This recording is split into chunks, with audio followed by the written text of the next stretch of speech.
quite emotional tonight as well. I don't want to get into your personal life, but is part of that emotion coming from the relief that you were able to pull off a performance like this and remind people just how great you are at this sport?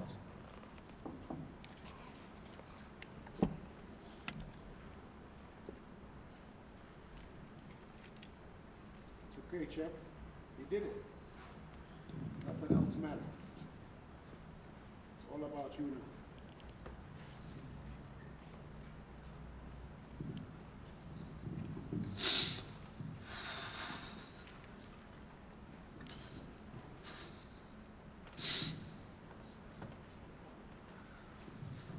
I swear, because I'm a fucking girl dad. Damn it.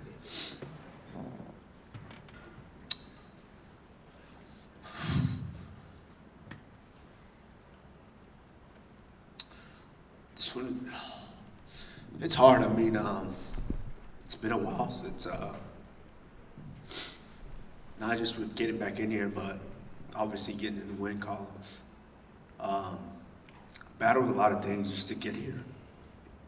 Just repairing my body, just physically, personally, a lot of things that I had to just kind of, I guess expression would be fight a lot of demons just to get back in here. But yeah, a lot that I had to go through, but thankfully I'm blessed with a great team, great support system,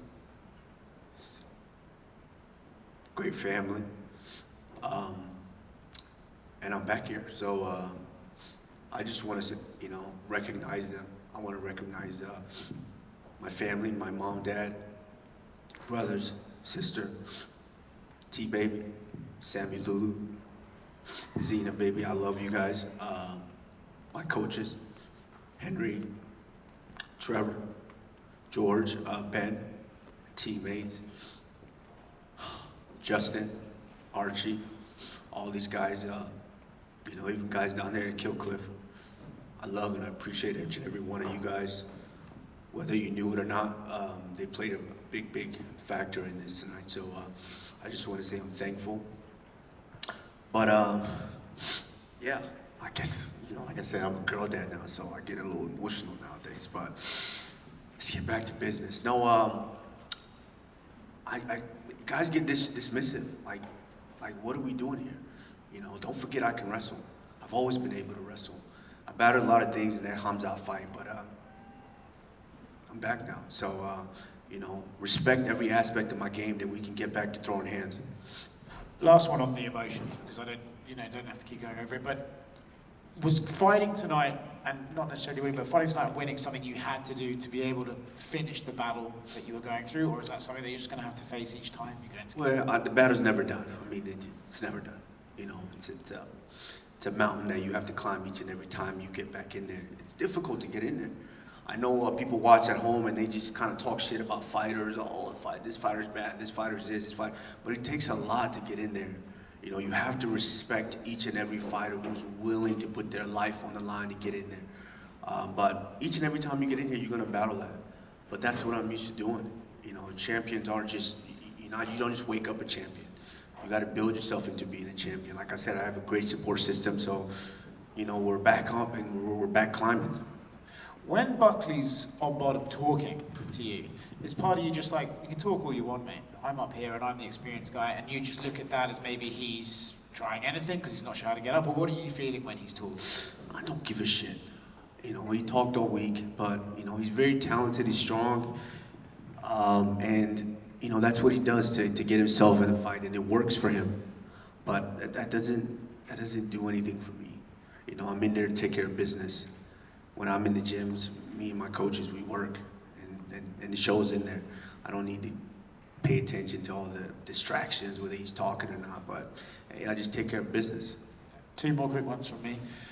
Having Big Francis around this fight week, obviously everyone knows the context of his appearance at a UFC event these days. Was it still nice that the promotion was okay with that and he was allowed to be here? I mean, why not? I mean, France, he came to a sporting event to support his brother. What's wrong with that?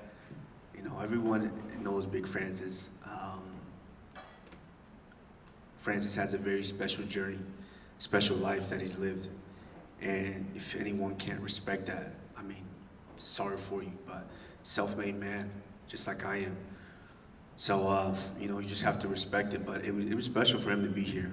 Just like, you know, me going to support him, he supports me, just like Justin and all these guys. So I'm thankful. I have a beautiful support system, and I'm grateful for that. And the last one for me, obviously, performance was amazing tonight. Still one of the best in the world, one of the best to ever do it. But I do feel we're at a stage now where we should be appreciating the few appearances you might have left in your career. So with that said, title shot would appear to be the thing on your mind next, right? Absolutely. Like I said, I only had to really use one skill tonight. And, you know, I possess, everyone knows I can knock you out with my hands. But if you're going to give me that, I'm going to take it. You know, so, you know, let's be honest, I'm the biggest in the division. You know, and this is about entertainment. The UFC is an entertainment company. You want to make the biggest fight, it's going to be the winner of JDM and Islam. You know, if Islam pulls that one out, former pound for pound, current pound for pound, who doesn't pay for that? Congratulations, man. It was a really impressive performance. Appreciate it. Kamaru, so just going on that, you feel like basically tonight you got yourself a title shot, you got yourself the winner of JDM Islam? I mean, you don't feel like that. Who else? You're the biggest name, yeah. Okay, thank you. But I'm asking you. Oh yeah, for sure. And you haven't fought since 2023, right? It's been a while, Correct. and throughout that process, you know, we've seen Gilbert Burns kind of fade out of the title contention, as well as Colby, you know, Jorge Masvidal a while ago, Stephen Thompson, like all the guys of your generation, right? As you're watching that, do thoughts come up like, you know, am I still one of the world's best? As you kind of watch the generational change of the division? No, I mean, shouts out to each and every one of those guys. You know, like I said, I respect to everyone who's willing to get in here each and every time. But I'm different. I've been different. That's why I was who I was in the division. I'm different. Just because you didn't see me out for 2 years, I was taking a little sabbatical. That doesn't mean I wasn't working. You know, everyone goes, oh, it's ring rust, ring rust. I was able to come in there and really just utilize one skill. But hey, I still possess what it takes to be the best in this division. And so, you know, it's only up from here. Yeah. And something that I noticed in your performance is you were mean in there. Like you were landing shots, and it just, you know, you wanted it, and it felt like your spirit was very much there in terms of like wanting to cause damage and wanting to make a statement. Did you enter this fight with a chip on your shoulder? Did you feel like you were being underestimated? Like I said, you know, it's like a monkey on your back. You know, obviously everyone's going, oh, you were 0 for 3 and this and that, and can you still do it? You're older, you're this or that. It is what it is. As long as I continue to put the work in, like I said, I have an excellent support system. Hey, I just had to go in there and do what I do. Have you ever known me to not be mean in there? No. I go in there and I take care of business, and I did that tonight. And you mentioned like reconstructing and building back your body and this time off. How did you feel physically in there? And in this stage of your career, is it safe to say that you're feeling better than you did when you were defending the belt? It's never safe to say that. Let's not lie here, you know. But it's like riding a bike. I got on there and I started pedaling, and I realized I could go fast. Yeah. All right, well, congrats on the win, Jim. Thank you. Hey champ, congrats.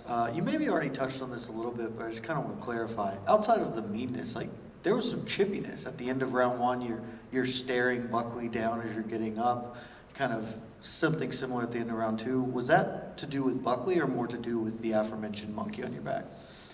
I mean, you gotta. It's a little bit of both. You know, sometimes the little brother's gonna talk trash to big brother because little brother's gonna feel kind of big for his britches, and you know, sometimes you gotta remind him a little bit.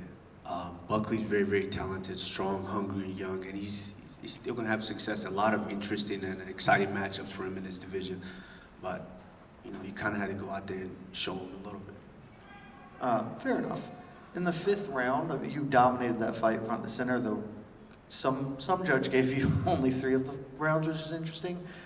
Were you hurt at all in the fifth round? Things seemed to heat up near the end. Just kind of wanted to see how you were handling that. No, I'm not. I wasn't hurt, but you know, when someone is going for broke and they're just kind of swinging, you know, the point of the game is to be able to control. I wanted to stay under control, And so it could kind of look a little sloppy, trying to control a guy that's swinging wild, trying to get you out of there. So, you know, that's kind of all it was. You know, my coaches didn't want me to make any mistakes, and you know, when you're in there, sometimes you make mistakes. So we're gonna go back. We're gonna look at it, but you know, it's just only up from here. And I have to ask you, I think I know what you're going to say, but Bilal Muhammad quickly tweeted, "See you soon." I know your eyes are on a title fight, but if the UFC comes to you, that's also a pretty big fight, former champ for former champ, a lot of backstory. Is that something you would entertain if the UFC, you know, came to you about it? Who was it? Bilal Muhammad. Who was it? Former welterweight champion Bilal Muhammad. Next. Forgot the name. Forgot the name. I forgot it. Next. Thanks, champ. Thank you. Kamaru, congrats on your win. Given the long layoff and the way you look tonight, a lot of people seem impressed. They have counted you out in the past, and you just had an amazing performance. Given the loss against Hamza was a very competitive fight, a lot of people felt that you could have had a decent run at 185. At any point, did you consider a permanent move to that division?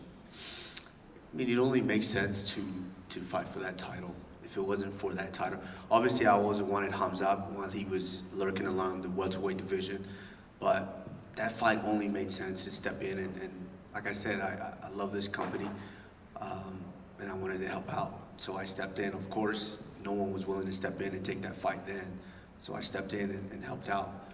Obviously, I wanted the playing field to be leveled. He was already a big middleweight. Had I had time to grow into that and given the appropriate time to work with my team and build into that fight, I think it could have been a little different. But respect to Hamza, he's very, very tough, very, very talented, and you know, I'm anxious to see what he does for that title. But no, I mean, it doesn't. If it's not for the title, what's the point? Now, given the fact that, just like everybody mentioned, you're pretty much back in the title picture again. Recently, Islam announced his permanent move to 170 pounds. Right. Is that a fight that could end up happening? Absolutely. JDM is no slouch. Let's not look past JDM. I said that in his last fight, and he went out there and he showed you guys, don't look past him. He's very, very talented. Islam is extremely talented. I love Islam. I think him coming in makes that division a lot more interesting. So if he's able to get in there and wrestle that belt away from JDM, former pound for pound, current pound for pound, I mean, I think everybody wants to watch that. So, yeah. Now, giving all these new names that have taken part in the 170-pound division that are all like displacing the older guys, how a lot of people mention it, is there a specific name that excites you more than others? Let's do, let me just go ahead and make the matchmaker for you guys. Buckley, incredible fights. Buckley can fight Ian Gary, or Buckley can fight Carlos Prates. Sean Brady can fight Shafkat. Me, winner of Islam JDM. Simple. Appreciate it. Thank you. What about Bilal? Who? Just one more. So, do you predict that Islam would win the 70 belt once that fight gets made? I'm not predicting anything. All I'm saying to you guys is stop sleeping on JDM. He's very, very talented. Very, very talented. That's why he's the champion right now. So let's not sleep on him. Islam, of course, is pound for pound, #1. So let's not sleep on them too. It's going to be an interesting fight. I will be watching that fight, and I'll take the winner. How big would a fight between you and Islam be? That would have to be like one of the biggest fights in the company, right? Of course. When have we ever had former pound for pound and current pound for pound? And just lastly, who do you see taking the belt at 185? At 185? Listen, I told you guys, don't sleep on Hamza. When he was fighting Robert Whittaker, everyone said, oh yeah, Whittaker's gonna get him. Hey, don't sleep on him. Hamza's extremely talented, extremely strong. He can shock anyone. But Dricus du Plessis, you can't sleep on him as well. He's the champion for a reason, taking out 3 champions back to back to back. So, hey, respect to all those guys. I respect every one of these fighters. You know, I know people at home were spectators and were fans, and they like to just kind of talk shit. Oh, he had a bad performance, he had a boring one. But hey, you have to respect each and every one of these guys that's willing to get in here, you know, in little bitty gloves and damn near underwear and bare their soul in here. So you have to respect that. So what ideal scenario would be Islam wins pound for pound, former pound for pound versus current pound for pound, go up to 185, and Hamza wins, and then you get that one back. Now you speaking my language. Thank you. Over here. DC and Henry Cejudo gave you a lot of praise after this win, calling it masterful and one of your best. So I'm curious, like, I know it's very fresh, obviously, and all the factors around it, but where do you kind of rank this one in your career? Yeah, I mean, it's up there because of just all the things that I was battling. You know, everyone talks about the age. Oh, he's 38. He's older. He can't do this. He can't do that anymore.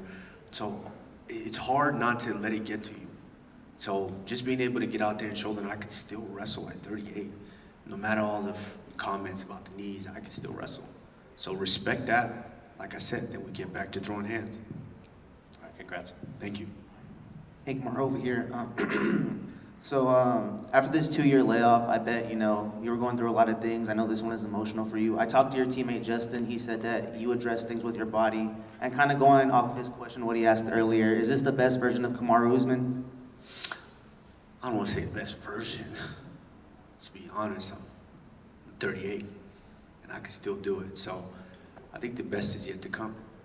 Before you had fought Kamzat, you said your plan was to win the middleweight title, go down, win the welterweight title, and walk off in the sunset. Kind of flip, welterweight title, middleweight title, Yeah, walk let's- off in the sunset? Yeah, let's just flip that. Yeah. And then one more thing. So I'm from San Antonio, Texas. You live in Dallas, Texas. Can we confirm that HEB is the best grocery store of all time? HEB HEB. over Kroger? No way. I live in Florida now, so over Publix. Pub sub. Thank you, boss. Congrats on the win. Thank you. Good? Perfect. Thank you very much. All right, thank you guys. Appreciate each and every one of you guys.